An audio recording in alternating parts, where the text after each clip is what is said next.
ترتیب د پاره راځي د سنډینګ د پاره او بهر حال دا چې د اردو ګرامر دی موږ به کې د اردو ګرامر بحث کوو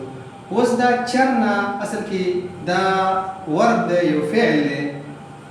دا اوس موږ واحد راوړو که جمع راوړو که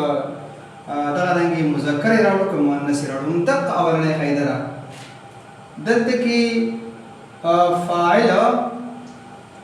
دلته مؤنث دی جمع ده دلته فعل راوړو جمع او مؤنث دا اوس د دې عکس دی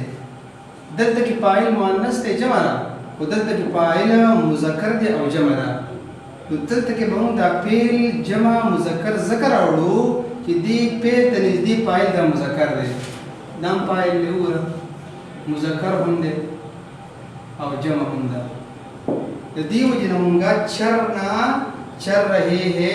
دا فعل موږ سره راوړو جمع هم راوړو او دارنګې مذکر هم راوړو تطبیق او مطابقت بالکل بحال شو دا یوه قاعده ده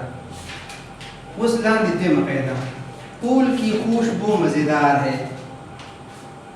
دا خو زموږ سره د اولنۍ دا جمله